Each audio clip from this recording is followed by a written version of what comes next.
Okay, so we've got the whole setup going. I'm letting it bleed out. It's almost done bleeding out. I was going to show you what's going on. So it's all hooked up. All the plugs are stopped. Some of them leak a little bit, so I'll have to take them back off and put more Teflon tape on them and tighten them up even more. I just have a regular old thing just wired open, or wired closed rather, so that it leaks.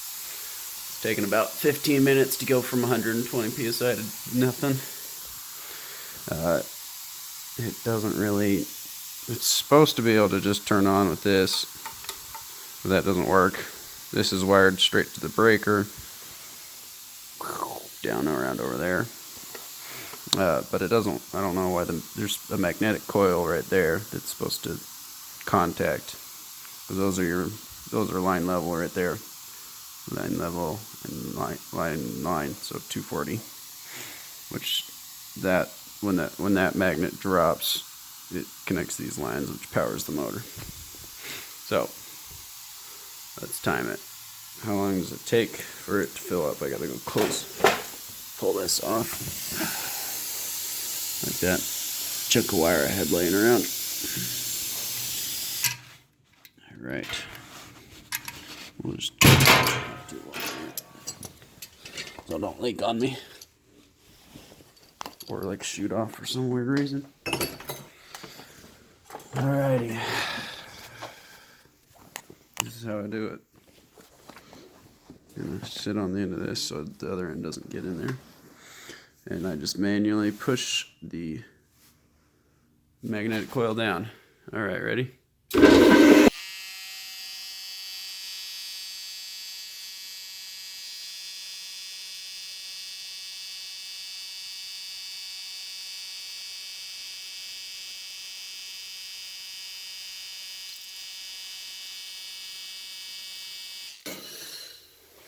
So that was all of, I think,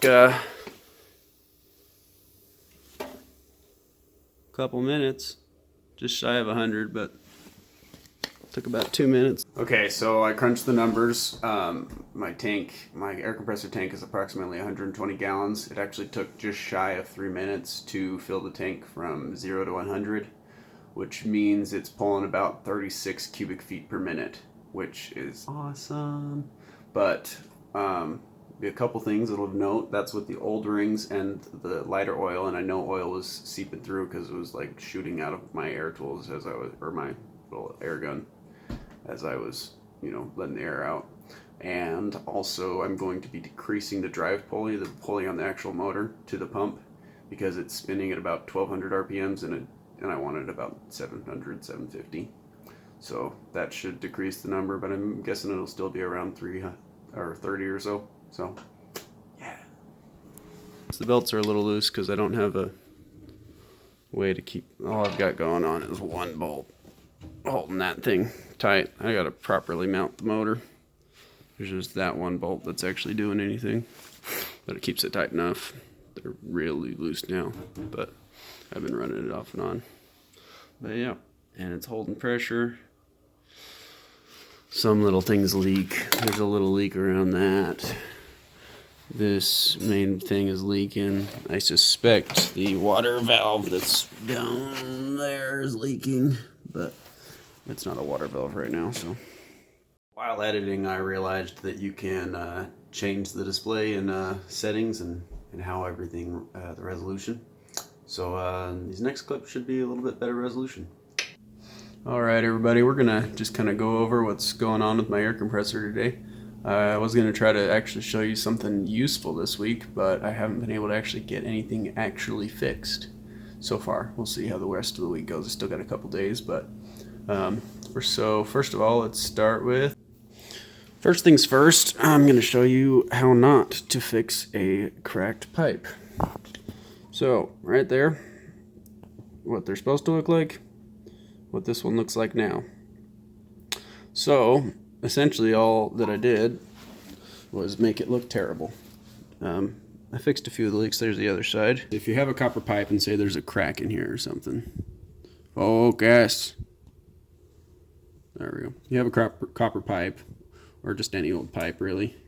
You take the pipe, say there's a big hole right here or whatever, got solder all over this length of copper. And you take some copper wire. This is copper wire, even though it looks silver. It's just covered in solder right now. And then you wrap where the hole is, and you cover it all the way up. You get it nice and tight, tighter than I'm doing right now because I'm just demonstrating. And you put flux all in it, and you get it real nice and tight. Tighten up, tighter than this. And you just solder it up. The gash that I had in my pipe was a good inch long and just horrendous. The pipe had blown out at some point while it was running, or I don't even know what did it, but it was a good inch long gash. And I took copper wire, and it's from basically where those let's see if I can use a camera, where it was a gash from basically just below where the pipe met the little fastener and the fins. It was basically from there to there on this one. And so what I tried to do exactly that, and it mostly worked. It brought it down to almost no leakage, and then there was still some good air coming out of it. So I took another piece of copper wire around the base of it and I went around it again, and that helped. Fixed one of the bigger leaks on the bottom, and then there was still more leaks, little tiny leaks. So I think where the leak is coming from is that you got this joint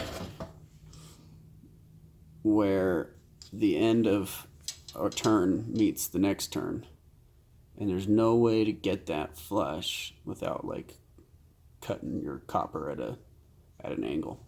And so I think all of it's coming through there. So that's where I'm at. Let me show you how much it's leaking. So the best leak detection stuff there is soapy water and a syringe from Random Stuff. I'm not a druggie. And you just put a little bit on there. Make sure it's nice and soaked. And then I was doing this with some compressed air through the top of this because my tank is, it's building pressure every time I keep checking it, running it, and it's not leaking it very quickly anymore. But I don't know if you can see those little bubbles right there.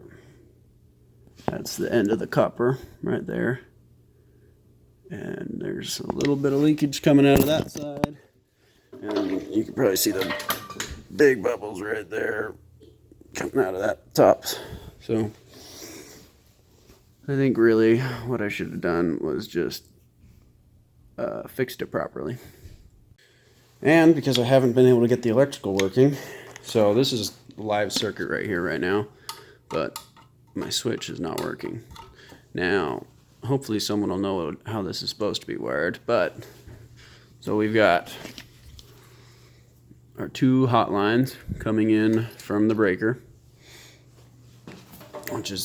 this is like a 12 gauge extension cord, or 10 gauge, I think it's 10 gauge, I'm not sure. And then there's your coils, your two sides of your coil that's supposed to engage. So there's what happens when you push the coil down. The one side comes back to whatever this is. Comes back to that one down there. I'm not really sure what this is back here. Some sort of relay or whatever. That's your thing if you trip your breaker. So that would trip it, and then you'd have to reset it. Then this other side, when I got it, was plumbed back into hot. It's plumbed back into hot, so this red wire, instead of being what it is right now, was plumbed into hot. But that didn't work. So I plumbed it into this. So there's hot, right? We've got hot again. Black on white, black on white with white, which plumbs this into into our switch, which is wired correctly and works properly, or at least the multimeter says it works properly. And then black takes us back to the other side of the coil. So theoretically, I would think that this should be running. It's got hot to both sides. Or does it? That's a good question. Maybe we'll try that out. We've got, obviously this works. So we put it into high AC. And we've got 246 volts, which is what I've been getting. And nothing. Good. Thinks we're getting 1. So that's our margin of error. Nothing. And then between black back here and red, which is our two sides of the coil, we're not getting anything. We have to switch on or off. So, and right down here we aren't getting a connection. There's nothing. So we go back to checking for continuity. We have these.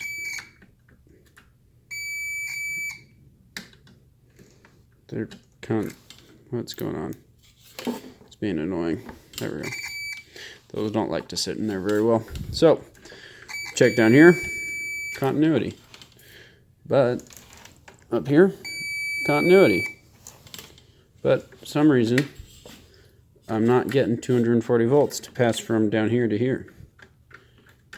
And even if I hook, I've even tried, here I'll show you. Alright, so back to meters working.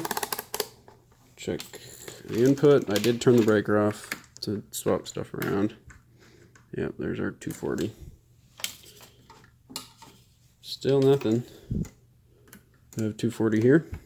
I guess that's probably the one thing I haven't actually checked yet.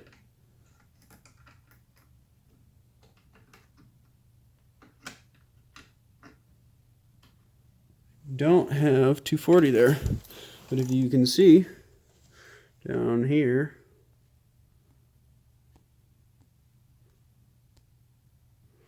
I have all that connected again. Theoretically, there ought to be a 240. We got 15 volts. So I wonder if, so let's see. So we've got this wire comes all the way around, connects to here. This red wire comes over to here, connects to, well, one, it connects to this, and two, it connects to, is that what's going on? I need to run this to ground, don't I? Or I need to run this to ground to give me 120. No. I don't know enough about this stuff. I need this. This side is not connected to the other side of 240. That's why I'm not getting everything. Finally got it all wired up proper. And it works.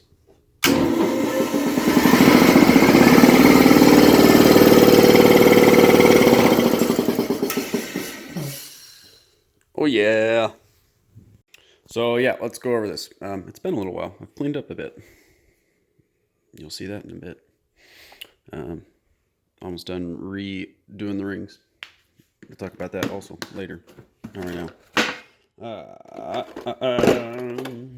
So the wiring. I'm pretty sure this is off. Yep. Didn't turn the motor on. Motor's still wired up. Pump or whatever you want to call that. Yeah, pump. The pump. That's what it's called. Pump's not there. I'm not very good at unscrewing things with one hand. I like this screwdriver, but it's kind of not the easiest thing in the world to use. If I was smart, I'd use my little thing, but I'm gonna just switch to my dominant hand, which should help.